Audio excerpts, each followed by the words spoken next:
Baik, di sini saya akan menjelaskan tentang unsur-unsur interpretasi citra. Itu ada 9. Pertama, rona atau warna. Kedua, ukuran. Ketiga, bentuk. Keempat, tekstur. Kelima, pola. Keenam, tinggi. Ketujuh, bayangan. Ke-8, situs. Dan yang ke-9 itu ada asosiasi. Saya akan menjelaskan satu persatu dan beserta contohnya. Oke, di sini selanjutnya ada gambar sebuah piramida di mana menunjukkan susunan hierarki unsur interpretasi citra. Itu ada 9, seperti rona atau warna, dan itu mulai dari unsur dasar sampai yang lebih tinggi. Oke, ada yang bersifat primer, sekunder, mungkin ada juga sampai tingkat kerumitannya itu. Baik, mari kita mulai dari awal. Yang pertama itu adalah rona. Rona adalah tingkat kegelapan atau tingkat kecerahan objek pada citra. Rona pada foto pankromatik merupakan atribut bagi objek yang berinteraksi dengan seluruh spektrum tampak yang sering disebut sinar putih, yaitu spektrum dengan panjang gelombang 0,4 sampai 0,7 UM. Rona itu berkaitan dengan pengindaran jauh. Spektrum demikian disebut spektrum lebar. Jadi rona merupakan tingkat dari hitam ke putih atau sebaliknya. Baik, yang kedua itu ada warna. Warna merupakan wujud yang tampak oleh mata dengan menggunakan spektrum sempit, lebih sempit dari spektrum tampak.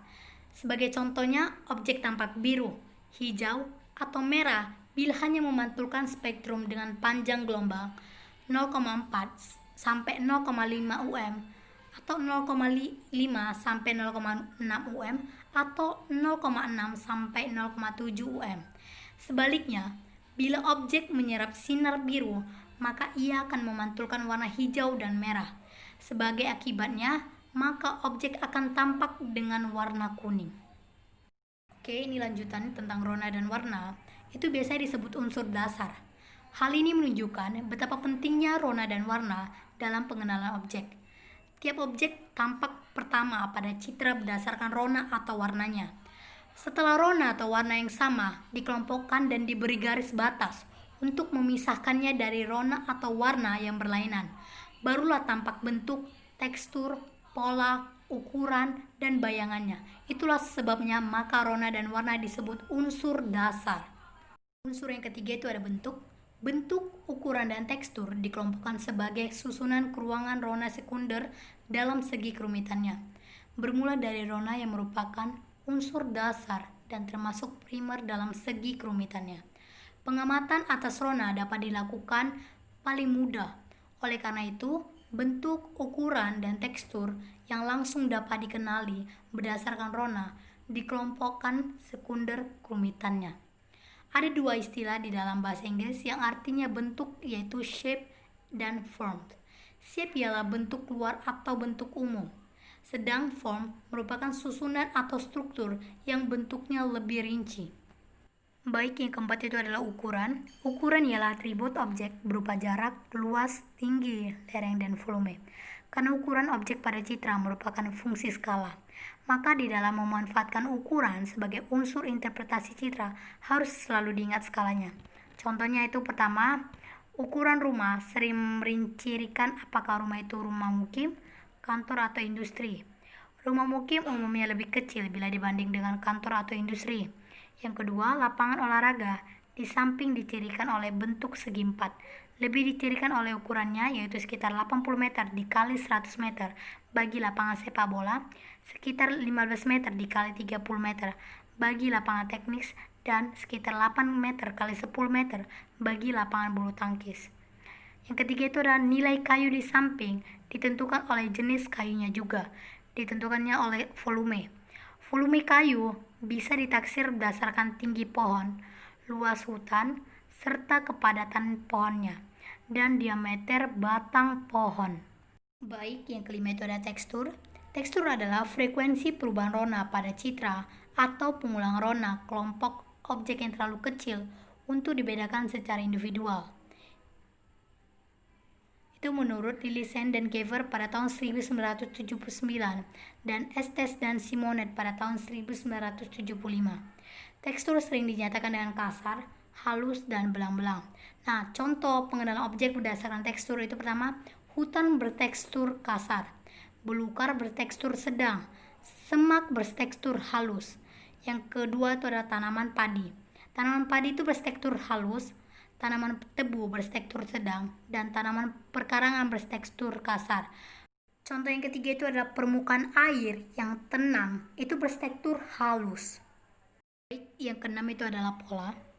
Pola, tinggi, dan bayangan. Pada pertama itu dikelompokkan ke dalam tingkat kerumitan tertiar.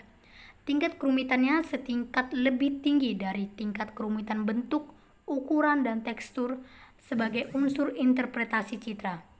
Pola atau susunan keuangan yang merupakan ciri yang menandai bagi banyak objek bentukan manusia dan bagi beberapa objek alamiah.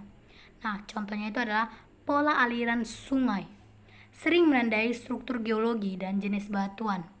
Pola aliran trellis menandai struktur lipatan. Pola aliran yang padat mengisyaratkan peresapan air kurang sehingga pengikisan berlangsung efektif. Pola aliran dendritrik mendirikan jenis tanah atau jenis batuan serba sama dengan sedikit atau tanpa pengaruh lipatan maupun patahan.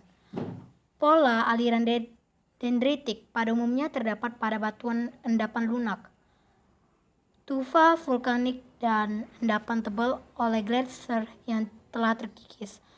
Itu ditemukan oleh Penny pada tahun 1981. Kedua, permukaan transmigrasi dikenali dengan pola yang teratur, yaitu dengan rumah yang ukuran dan jaraknya seragam, masing-masing menghadap ke jalan. Yang ketiga, kebun karet, kebun kelapa, kebun kopi, dan sebagainya mudah dibedakan dari hutan atau vegetasi lainnya dengan polanya yang teratur, yaitu dari pola serta jarak tanamannya. Yang ketujuh, unsur interpretasi citra itu adalah bayangan. Bayangan bersifat menyembunyikan detail atau objek yang berada di daerah gelap. Objek atau gejala yang terletak di daerah bayangan pada umumnya tidak tampak sama sekali atau kadang-kadang tampak samar-samar. Meskipun demikian, bayangan sering merupakan kunci pengenalan yang penting bagi beberapa objek yang justru lebih tampak dari bayangannya. Nah, contoh dari bayangan pertama itu adalah cerobong asap, menara, tangki minyak, dan bak air yang dipasang tinggi lebih tampak dari bayangannya. Yang kedua itu adalah tembok stadion, gawang sepak bola, dan pagar keliling lapangan tenis pada foto berskala 1:500.000 juga lebih tampak dari bayangannya. Yang ketiga itu adalah lereng terjal, tampak lebih jelas dengan adanya bayangan. Oke, yang kedelapan itu adalah situs. Situs itu bersama-sama dengan asosiasi, jadi tidak beda dengan situs dan asosiasi itu mereka saling berhubungan. Jadi, situs dikelompokkan ke dalam kerumitan yang lebih tinggi. Situs bukan merupakan ciri objek secara langsung, melainkan dalam kaitannya dengan lingkungan sekitarnya. Situs diartikan dengan berbagai makna oleh para pakar, yaitu letak suatu objek terhadap objek lain di sekitarnya, itu menurut Estes dan Simonet pada tahun 1975. Di dalam pengertian ini, Moneckhaus pada tahun 1974 menyebutnya situasi seperti misalnya letak kota atau fisik terhadap wilayah kota atau administratif, atau letak suatu bangunan terhadap pasif tanahnya. Oleh Van Zuyndam pada tahun 1979, situasi juga disebut situs geografi yang diartikan sebagai tempat kedudukan atau letak suatu daerah atau wilayah terhadap sekitarnya. Misalnya letak iklim yang banyak berpengaruh terhadap interpretasi citra untuk geomorfologi. Yang ketiga itu adalah letak objek terhadap bentang darat menurut Estes dan Simonet pada tahun 1975. Seperti misalnya situs suatu objek di rawa, di puncak bukit yang kering, di sepanjang tepi sungai, dan sebagainya. Situs semacam ini oleh Van Zuyndam pada tahun 1979 disebutkan situs topografi, yaitu letak suatu objek atau tempat terhadap daerah sekitarnya. Baik, yang kesembilan adalah asosiasi. Asosiasi dapat diartikan sebagai keterkaitan antara objek yang satu dengan yang lain. Adanya keterkaitan ini, maka terlihatnya suatu objek pada citra sering merupakan petunjuk bagi adanya objek lain. Nah, contoh asosiasi yang pertama itu adalah di samping ditandai dengan bentuknya yang berupa 4 persegi panjang serta dengan ukuran sekitar 80 meter dikali 100 meter. Lapangan sepak bola ditandai dengan adanya gawang yang situsnya pada bagian tengah garis belakangnya. Lapangan sepak bola berasosiasi dengan gawang. Kalau tidak ada gawangnya, lapangan itu bukan lapangan sepak bola. Gawang tampak pada foto udara berskala 1:500.000 atau lebih besar. Nah, yang kedua itu adalah stasiun kereta api, berasosiasi dengan jalan kereta api yang jumlahnya lebih dari satu atau bercabang. Nah, yang ketiga itu adalah gedung sekolah. Di samping ditandai dengan ukuran bangunan yang relatif besar, serta bentuknya menyerupai I, L, dan atau U. Juga ditandai dengan asosiasi yang terhadap lapangan olahraga.